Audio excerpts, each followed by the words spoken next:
দেশের দেখেন দর্শক দেখেন গাইস সবাই দোয়া করে আল্লাহর কাছে দোয়া করে আল্লাহকে ডাকেন ভাই হবিগঞ্জ বাসী পুরো ঝুঁকিপূর্ণ ভাই। আসসালামু আলাইকুম সবাইকে, সম্পূর্ণ ভিডিওটা দেখবেন। হবিগঞ্জ কিন্তু খুবই ঝুঁকিপূর্ণ, হবিগঞ্জ খুবই রিস্কে আছে, কারণ হবিগঞ্জের পুরো বিপদ। দেখেন গাইস বান ভাঙতেছে, যে গাছগুলো দেখেন ভেঙে পড়ে যাচ্ছে, সেই বান বা কি বলবো আপনাদেরকে, সাইডগুলো ভেঙে পড়ে অনেক বড় বিশাল আকৃতির ধরছে। দেখেন আগে কিন্তু অনেক ছোট ছিল, ভয়ঙ্কর ভাবে পানি দিতেছে, দেখেন কত স্পিডে পানি যাচ্ছে। আপনারা দেখেন, আপনাদেরকে বলে প্রকাশ করা যাবে, আপনারা যদি সরাসরি আসেন তাহলে বুঝতে পারবেন গাইস কি একটা ভয়ঙ্কর অবস্থা। কারণ এই যে দেখতেছেন পানিগুলো দেখতেছেন অনেক স্পিডে যাচ্ছে, দেখেন কতটুকু স্পিডে পানি যাচ্ছে, আস্তে আস্তে সাইডগুলো ভেঙে এই যে বানগুলো অনেক বড় হয়ে গেছে, দেখতে পাচ্ছেন আশেপাশে বাড়িঘর আছে, অবস্থা খুবই খারাপ হয়ে যাবে। হবিগঞ্জবাসীর জন্য সবাই দোয়া করবেন, কারণ পানি যদি এভাবে বাড়তে থাকে তাহলে বুঝতে পারতেছেন শহরে পানি ঢুকে যাবে।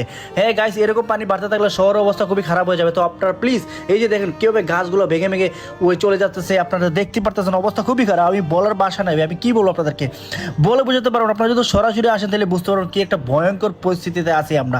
তো সবাই ভিডিওকে শেয়ার করে দিবেন, সবাই ভিডিওকে শেয়ার করে ওকে দেখার সুযোগ করে দিবেন। আর হবিগঞ্জবাসীর জন্য সবাই প্লিজ সবাই দোয়া করবেন। দেখেন কি একটা ভয়ঙ্কর অবস্থা ভাই, কি একটা ভয়ঙ্কর অবস্থা। দেখেন পানির কি একটা স্পিড ভাই, আমার ডর করতেছে, আমার জানে অনেক ভয় লাগতেছে। আমি যদি সরাসরি এখানে আসি, আমার নিজের ভিতরে অনেক ভয়ঙ্কর ভাবে ভয় লাগতেছে, কারণ বলে প্রকাশ করতে পারে। আমি সরাসরি আসি, আমি বুঝতে পারছি কি একটা অবস্থা ভয়ঙ্কর। দেখেন হবিগঞ্জের মানুষের জন্য সবাই দোয়া করবেন, আর ভিডিওকে শেয়ার করে অন্যকে দেখার সুযোগ করে দিবেন। পরবর্তীতে কি হলো যদি জানতে চান, আমাদের ফেসবুক পেজটাই ফলো করে আমাদের সাথেই থাকুন।